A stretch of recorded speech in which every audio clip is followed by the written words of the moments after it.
Hi, my name is Rick Howell. I'm a TV guide, and this show is called Talk Back to Television. It's about the business of television, how we make the programs, how we distribute the programs, and mostly how we pay for the programs.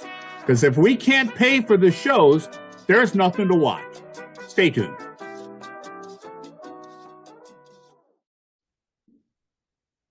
Good morning. This is Talk Back for Change from my Talk Back to Television series, and I'm here with Julie Saltman. Julie, how are you?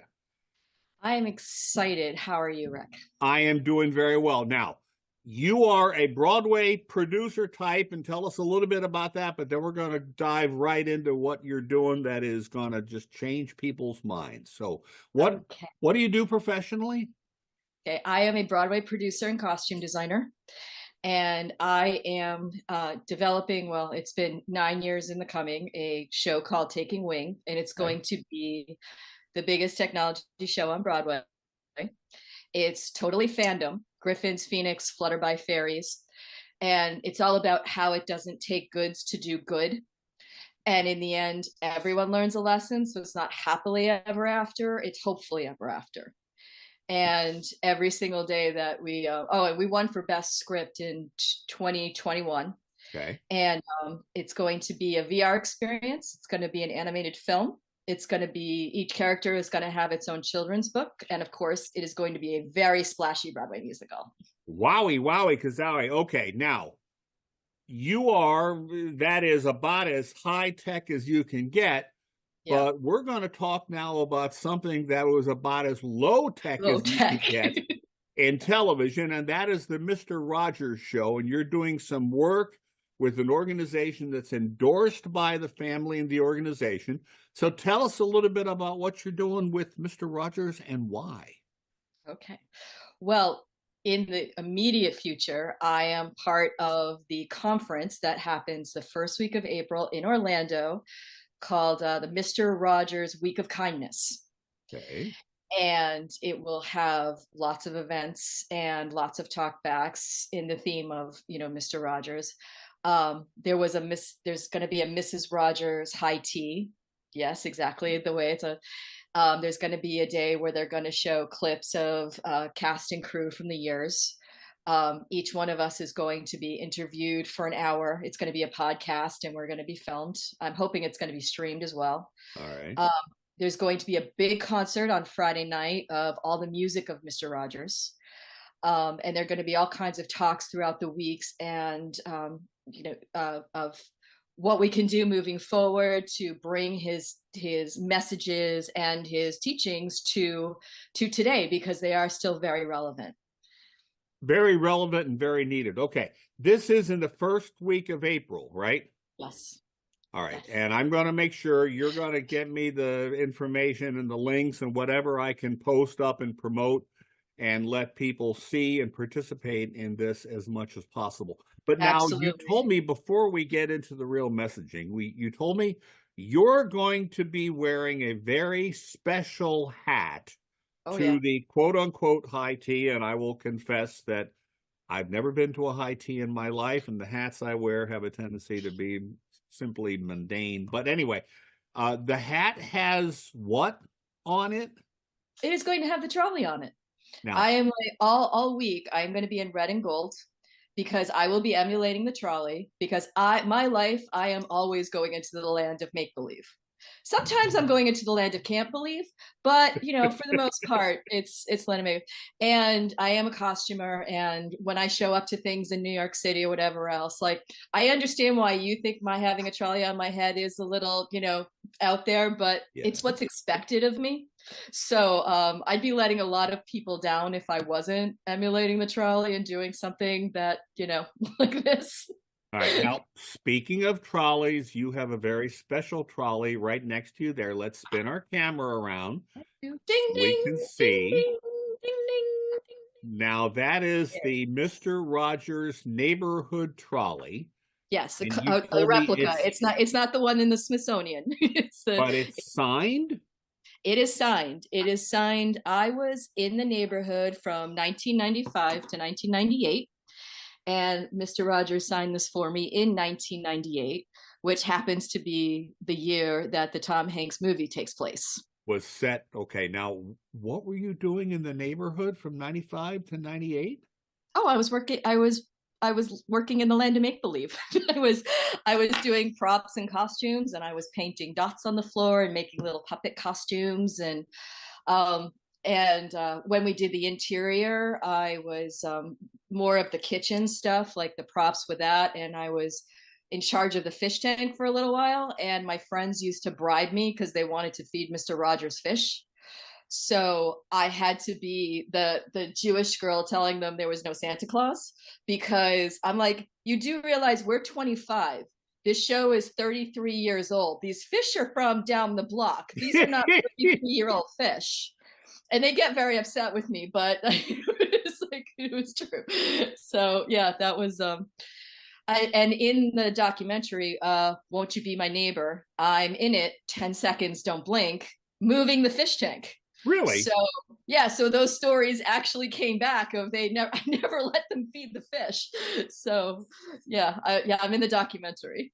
Okay, so your attachment to Mr. Rogers is more than just, I mean, my son grew up watching those videos on a little TV lying on the floor. Yep. You were there. Yeah, I was there and we were close. He was amazing. My family also had a house on Nantucket, so he called me his extra special neighbor because he also had a house on Nantucket. And I was the new girl in the neighborhood, and he, loved watching my, moving forward. I'm not going to cry. and and he actually wrote my recommendations to graduate school, and he kept in touch with me. He wanted to know where the neighborhood had sent me. And and to this day, I mean, you try having a mentor that you think your career needs, try having it be Mr. Rogers. Wow. And he's really been a part of my life. But then when the documentary came out, it became again a part of my everyday life. And I've always volunteered because of Mr. Rogers. I have everything I have done.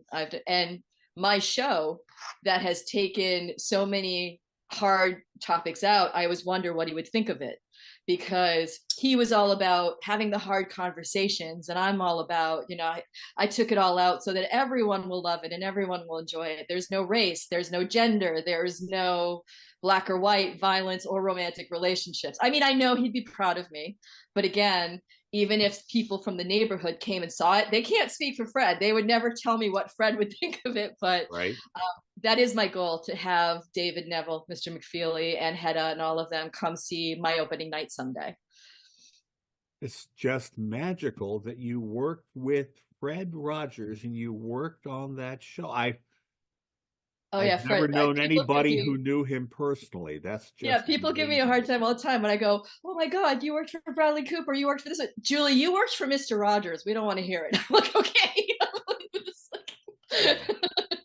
That's just amazing. All right, so now got a couple minutes. Tell us what the organization who's running this conference, and you told me this conference has grown and it's doing in other cities and it is expanding. What's the message that you want to convey to the world, but very specifically to the audience that's coming to that? What are you really trying to get out? I personally want to convey, and it's one of the reasons I'm so excited about this conference, besides the fact that I canceled the whole month of March just to get ready for it. I want to convey that, yes, it is very important to have the hard conversations, and it's very important to be able to talk about these things, but it's also okay to be positive and have happy conversations about these messages and these teachings. Yes, I am the jaded New York City girl, but I love waving at police officers. I love talking to subway people. It's not that, people haven't suffered or they haven't been bullied, or I have myself too, but it's okay to talk about it in a positive way as well.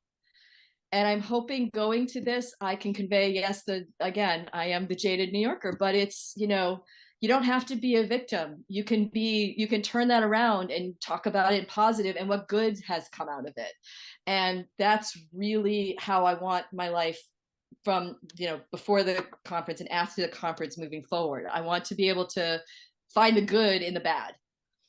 Wonderful. All right. Now listen, to close, when we began the conversation about doing the show, I told you I'll do a show if you'll sing the song for us. So yes, would you please sing the song for us?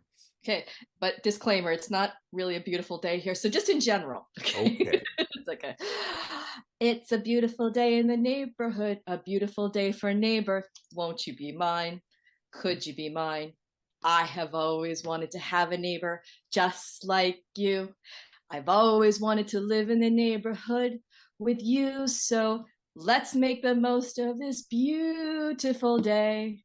Since we're together, we might as well say, could you be mine? Would you be mine? Won't you be my neighbor? Wonderful.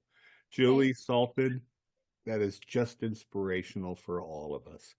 And I've been walking around. This will air next week, and everybody's going to see it, and you can tell everybody about you're on television. And by the way, this appears on Tracy Swidla's distribution and my distribution, and it also appears streaming on USA Today.